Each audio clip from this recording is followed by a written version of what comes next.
Assalamualaikum warahmatullahi wabarakatuh. Waalaikumsalam warahmatullahi wabarakatuh. Selamat pagi. Selamat pagi. Terima kasih atas responnya. Semoga kalian semua berada dalam kondisi yang sehat ya, karena dilihat dari semangatnya tadi. Ya, sebelum kita mulai pembelajaran pada pagi hari ini, minta tolong Pak Adi dipimpin berdoa. Kita melaksanakan kegiatan pada pagi hari ini, mana kita berdoa, membaca surat Al-Fatihah bersama-sama. Al-Fatihah. A'udzubillahi minasyaitonir rajim. Bismillahirrahmanirrahim. Alhamdulillahirabbil alamin. Arrahmanir rahim. Maliki yaumiddin. Iyyaka na'budu wa iyyaka nasta'in. Ihdinas siratal mustaqim. Siratal ladzina an'amta 'alaihim ghairil maghdubi 'alaihim waladdallin.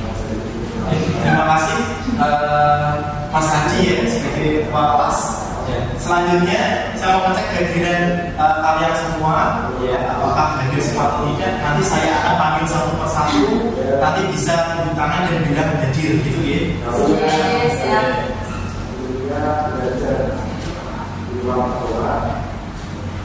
Arif Ubaidillah hadir.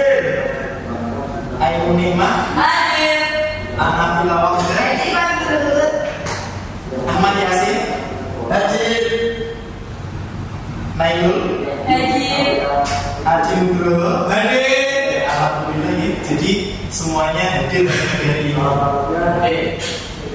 Baik, saya yakin kalian tadi sudah gonta-ganti pelajaran dan juga pasti sudah pusing lah memikirkan pelajaran yang tadi. Mari kita refresh atau kita explaining terlebih dahulu ya. Jadi silakan semuanya berdiri.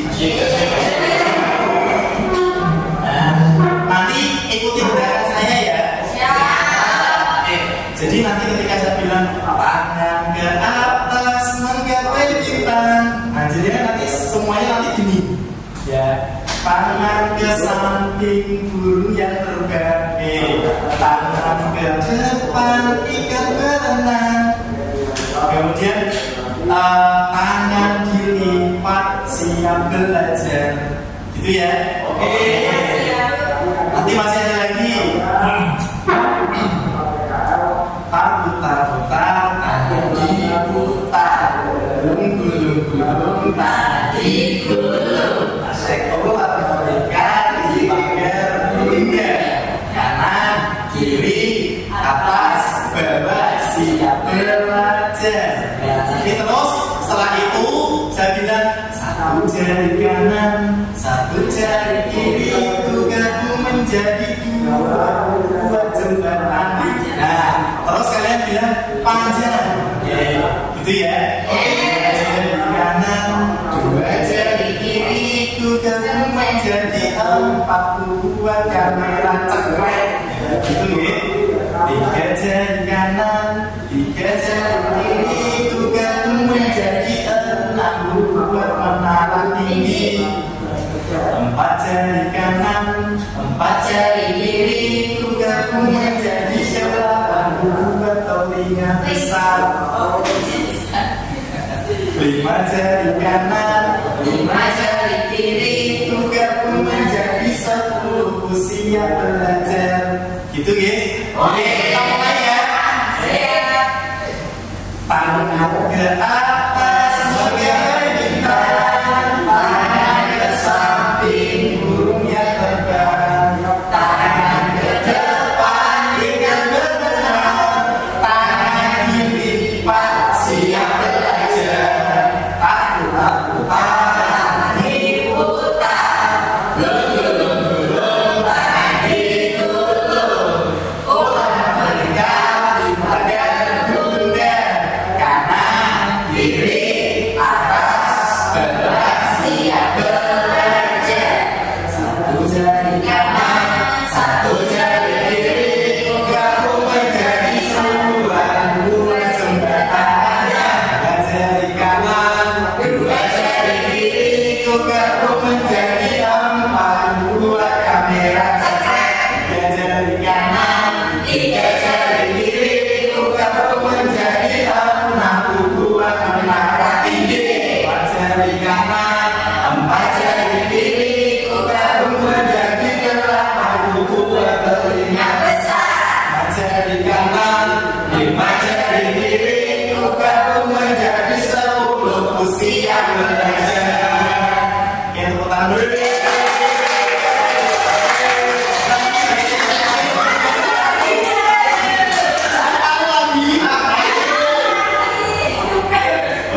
materi kita pada minggu kemarin.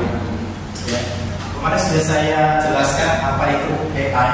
Ya, jadi untuk hari ini nanti itu kaitannya sama profesi di bidang kecerdasan artifisial atau di bidang AI itu sendiri.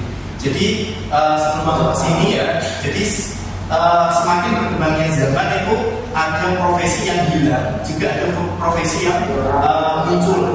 Contohnya seperti sekarang ini, kita berada di era industri 4.0 atau era industri 4.0 yang dimana di era ini itu semuanya itu berbasis AI dan juga big data. Jadi semuanya itu saling terintegrasi. Kalau di era 3.0 atau era 3.0 itu semua pekerjaan dilakukan oleh mesin. Kalau sekarang ya jadi kolaborasi antara mesin dengan AI. Ya, jadi semuanya serba otomatis termasuk data juga itu saling terintegrasi. Ya, jadi sekarang itu kan kalau di Indonesia sendiri ini kan NIK sudah jadi key master untuk beberapa data, misalnya kesehatan, pendidikan dan sebagainya. Itu adalah contoh perkembangan industri 4.0. Nah, nanti ya di beberapa negara juga malah sudah masuk saatnya jam ketiga dimulai. yang berkolaborasi antara mesin AI dan juga It's time to begin. jadi kalau AI saja cara dia untuk belajar, cara dia untuk mengambil keputusan itu masih sebatas kurang akurat. Nah makanya di industri 4.0 ini kita berkolaborasi dengan AI dan juga dengan mesin tadi.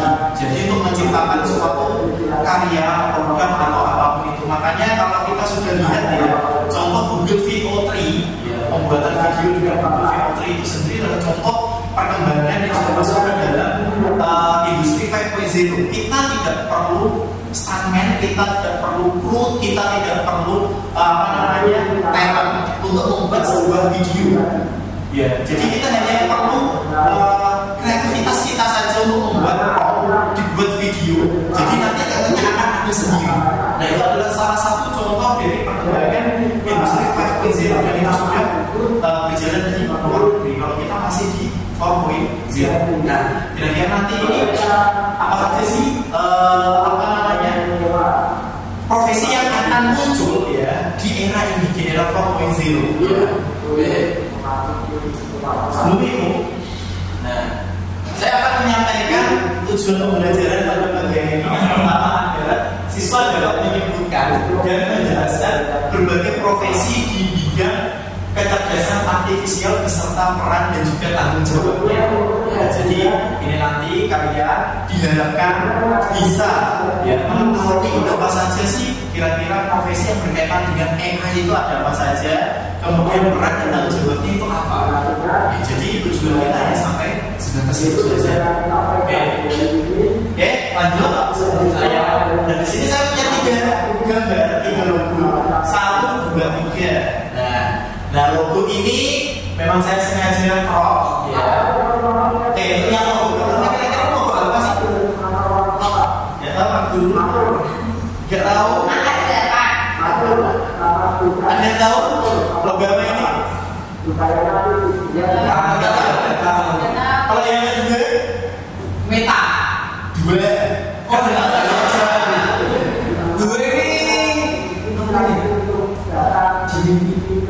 Oke, Gemini ya, ini tulis sebagai Gemini ya.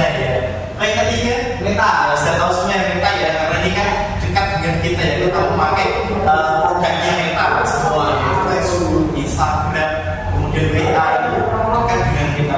Kalau yang pertama ini kaitannya sama OpenAI. OpenAI itu adalah ChatGPT.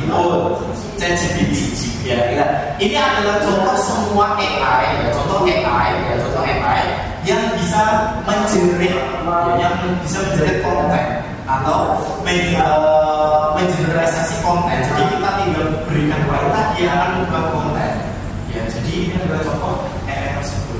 Oke, sekarang saya akan membagi kalian ke dalam dua kelompok. Jadi nanti silakan berhitung, ya berhitung 1 sampai 2, kemudian kembali ke 1 lagi.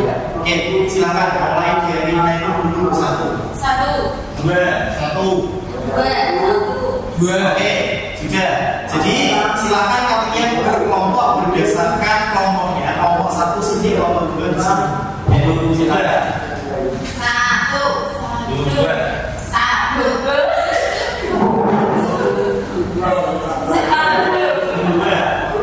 Sebelah sini. Sini 1, sini 2. Satu.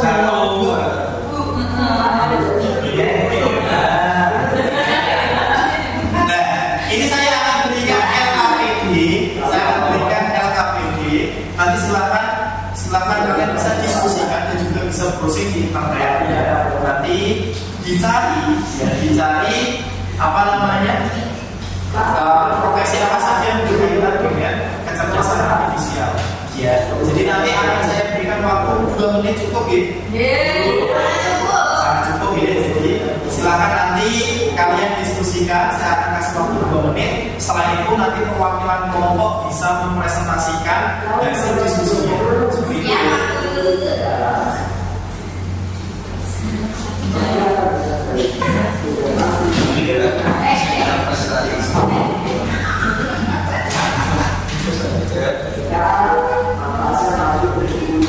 Diskusi.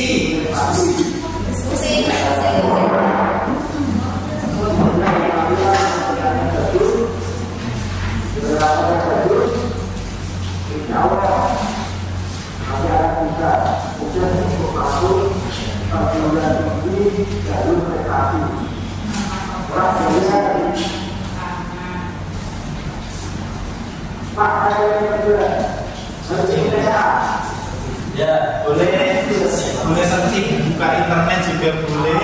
Ya, silakan dicari terlebih dahulu.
Ya, silakan boleh disampaikan hasil temuannya.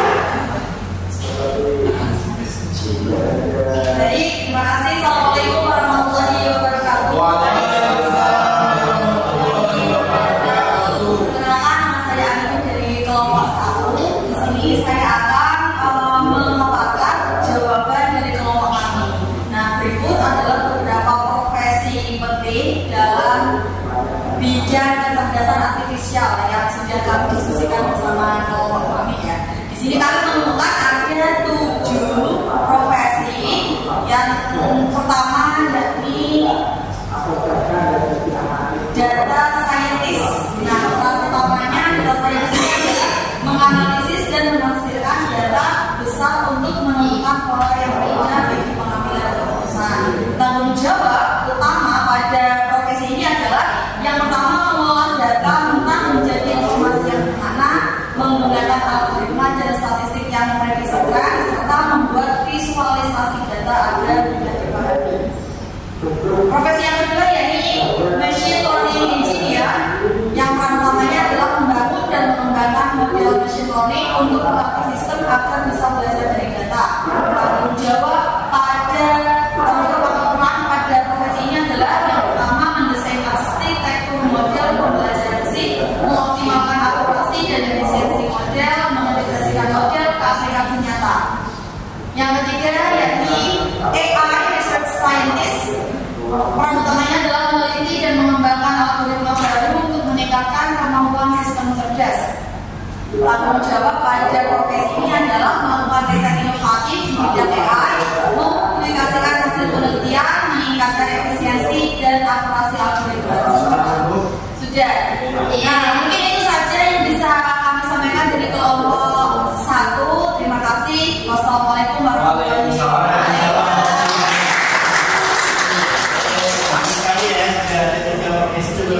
Yang kelompok 2, silakan. Assalamualaikum warahmatullahi wabarakatuh. Waalaikumsalam warahmatullahi wabarakatuh. Jadi kelompok 2 akan mempresentasikan jenis-jenis profesi di bidang kecerdasan artifisial. Di sini jumlahnya ada 7, tetapi saya akan menyimpulkan 2 saja. Yang pertama ada AI Research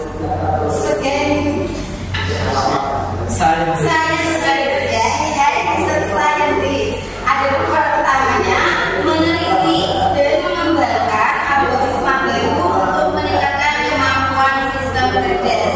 Tanggung jawab melakukan riset inovatif di bidang AI, mempublikasikan hasil penelitian, meningkatkan efisiensi dan akurasi algoritma. Yang kedua ada data engineer. Peran utamanya menyediakan dan mengelola infrastruktur data yang digunakan oleh tim AI dan data science. Ada tanggung jawabnya mendesain sistem penyimpanan dan aliran data, menjaga kualitas dan keamanan data, dan yang terakhir menyediakan dataset bersih untuk analisis. Mungkin itu saja yang dapat kelompok kami sampaikan. Ada pertanyaan ya? Terima kasih dari kelompok kami. Sekian. Assalamualaikum warahmatullahi wabarakatuh. Oke, sekali ya. Jadi sudah ada 5 contoh ya, 5 contoh profesi di bidang AI tadi ya. Oke, selanjutnya saya akan mengklarifikasi hasil temuan kalian semua yang terkait profesi di bidang AI itu sendiri. Yang pertama ada ini. Jadi KA istilahnya kalau di kita itu sudah masuk ke dalam KA, bukan AI, tapi KA, kecerdasan artifisial, atau sama sih juga artificial intelligence itu sama AI, cuma di kita biasanya berubah jadi KA ya, seperti sistem operasi ya, itu kan berubah dari operating system ya, seperti bahasa penerapan seperti itu. Nah, bidang teknologi yang berkembang sangat pesat, perkembangannya membuka banyak peluang karir ya, jadi ada peluang karir baru di sini ya, termasuk apa namanya pekerjaan-pekerjaan baru nanti yang akan muncul ya, kalau kita itu nanti bisa menguasai AI itu sendiri ya, dan berbagai industri mulai dari teknologi, kesehatan, pendidikan, pertanian, hingga transportasi, bahkan dari semua bidang itu menggunakan yang namanya AI. Kemudian, nah macam-macam profesi di bidang kecerdasan ya, artifisial. Ini yang pertama ada data scientist. Jadi data scientist ini seperti yang disampaikan oleh kelompok 1 tadi ya, dia menganalisis dan menafsirkan data. Jadi kita itu kan hidup di sebuah dua dunia ya, digital sama dunia real. Digital ini banyak sekali data ya, dari berbagai macam negara dan juga berbagai macam sumber itu ada semua. Nah, AI data scientist ini dia itu nanti yang akan mengatur dia akan yang mempermudah kita dalam menyimpulkan data atau membaca sebuah data ini tadi. Ya, data bentuknya laporannya. Jadi nanti dia bisa menggunakan fotografi atau cat atau diagram dan sebagainya untuk mempermudah kita dalam memahami sebuah data. Kemudian yang kedua, itu ada namanya machine learning. Machine learning engineering. Jadi profesi ini yang apa namanya? Dia itu merancang sebuah AI yang dimana AI itu sendiri bisa belajar secara mandiri. Ya. Jadi ketika dikasih data, dia akan belajar. Semakin banyak data, dia akan semakin pintar. Jadi dia bisa mengambil keputusan. Ya. Dia bisa mengambil keputusan sendiri secara bijak. Ya. Berdasarkan data yang kita berikan. Jadi ini yang mulai dikembangkan machine learning engineering. Jadi ini sifatnya adalah fleksibel, bisa digunakan dimanapun. Misalnya kok di pendidikan kita pengen membuat sebuah sistemnya di mana nanti ya siswa misalnya tidak terlambat dan sebagainya, itu kita bisa atur seperti itu. Nanti dia akan memberikan keputusan sendiri. Ya, jadi machine learning ini dia sebuah AI yang dirancang untuk bisa belajar dari sebuah data seperti manusia. Jadi kalau manusia belajar, dia akan banyak pengetahuan. Jadi dia bisa menyimpulkan. Nah, ini yang dilakukan dengan machine learning engineering. Nah, kalau data engineer ini adalah infrastrukturnya. Jadi apa namanya? Kaitannya sama infrastruktur yang dibangun untuk mensupport machine learning ini tadi. Jadi machine learning ini adalah dia kemampuannya. Kalau data engineer ini adalah infrastruktur yang dibangun. Ya seperti kita bisa ketik di web, ya, itu kan ada satu infrastrukturnya berupa komputer atau laptop. Kalau nggak ada itu ya kita nggak bisa. Yang paling adalah robotic engineering. Nah ini juga mengarahkan dalam apa namanya AI yang berkomunikasi dengan robot. Jadi kalau kita lihat di Cina, bahkan polisi Indonesia pun juga sudah beli ya robot apa namanya humanoid itu tadi. Tapi kok masih sebatas apa ya direpot ya. Harusnya kalau sudah humanoid kan dia bisa mengambil keputusan sendiri yang menggunakan machine learning tadi dengan data. Jadi misalnya kok ada pelanggaran prokes lampu merah, jadi dia harusnya dia bisa belajar ini berupa pelanggaran. Nah seperti itu, seperti itu. Tapi kita lihat untuk yang humanoid robot yang punyanya Polri itu kok masih di remote. Oke, selanjutnya. Nah, keterampilan apa ya sih yang diperlukan kalau kita itu pengen bekerja di bidang karya tadi, terutama adalah pemrograman. Jadi pemrograman ini penting sekali untuk kita kuasai. Utamanya adalah bahasa pemrograman Python, C++ dan sebagainya itu sangat kita pakai. Kemudian yang kedua, ada lagi matematika dan statistika. Ternyata matematika itu sepenting ini. Jadi kita harus belajar matematika untuk supaya kita itu bisa menguasai AI itu sendiri. Karena ketika kok kita tidak bisa matematika, jadi perhitungan kita nanti akan meleset dan nanti akan berbahaya. Contoh seperti sekarang sudah ada autopilot mobil, jadi mobil autopilot. Jadi dia bisa mengendari sendiri. Nah itu ketika perhitungannya itu meleset, nah itu celaka itu orang yang mengendari mobil tersebut. Jadi makanya matematika sama statistika di sini sangat penting. Yang ketiga, machine learning dan juga deep learning sudah saya jelaskan tadi. Kalau machine learning itu adalah kemampuan dari sebuah AI yang untuk bisa belajar secara mandiri berdasarkan data yang diterima. Semakin banyak data, ya jadi kesimpulan atau keputusan dari AI itu sendiri akan semakin bijak dan juga semakin cerdas. Yang kemudian etika dan keamanan digital, nah ini yang perlu kita pahami ya. Jadi ya walaupun kita benar-benar berada di dalam apa namanya era digital seperti ini ya, jadi etika dan juga keamanan digital itu perlu kita patuhi dan tingkatkan ya. Etikanya seperti apa ya, jangan gunakan AI untuk hal yang negatif ya.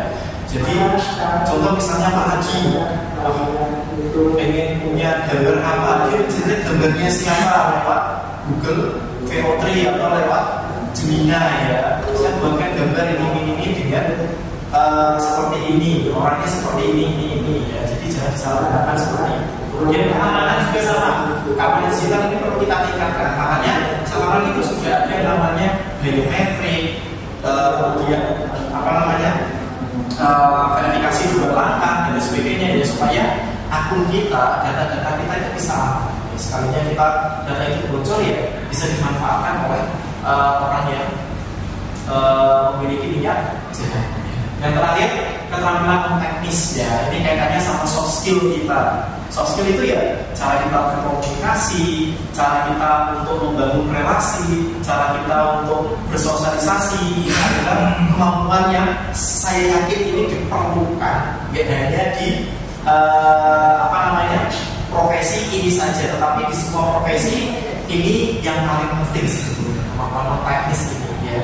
Jadi kita bisa bersosialisasi dengan teman, dengan masyarakat, dengan siapapun ya, kita bisa berkomunikasi, berkolaborasi ya, itu yang paling penting di dalam profesi. Sudah ya. Jadi apa yang sudah kita pelajari pada pagi hari ini? Coba coba Ainul bisa dijabarkan apa yang kita pelajari pada pagi hari ini. Terima kasih atas kesempatannya. Jadi yang saya pelajari pada hari ini adalah bahwa kecerdasan artifisial itu merupakan hal yang harus kita ikuti seiring berjalannya zaman. Makanya kita sebagai siswa itu juga harus membuka banyak peluang bagi diri sendiri untuk bisa mengasah kemampuan kita di bidang kecerdasan artifisial, sehingga kita tidak ketinggalan apapun informasi maupun teknologi yang berkembang di masa yang akan datang. Itu dari saya. Oke, berikan tepuk tangan.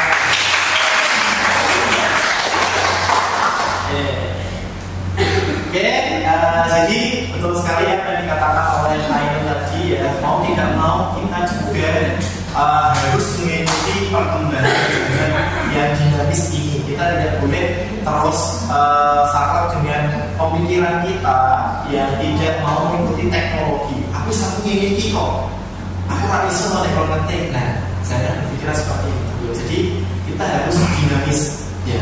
Wayahe pakai AI ya, ya, jadi kita ikuti saja dari zaman ini. Jadi seperti itu ya, dari saya. Kemudian untuk latihan soalnya sudah saya share di grup ya. Jadi nanti silakan kalian kerjakan. Kemudian untuk materi minggu depan ya saya akan jelaskan terkait bahasa pemrograman Python ya. Jadi dasar-dasar bahasa pemrograman Python. Sampai sini ada ditanyakan? Kalau cukup, mari kita akhiri kegiatan pada pagi hari ini ya dengan berdoa bersama-sama terlebih dahulu. Silakan Mas Adi dipimpin untuk berdoa. Kita ulang, kita berdoa, kita diberikan ilmu yang bermanfaat tentunya, dan kita juga diberikan keselamatan sebagai profesi. Mulai. Bismillahirrahmanirrahim.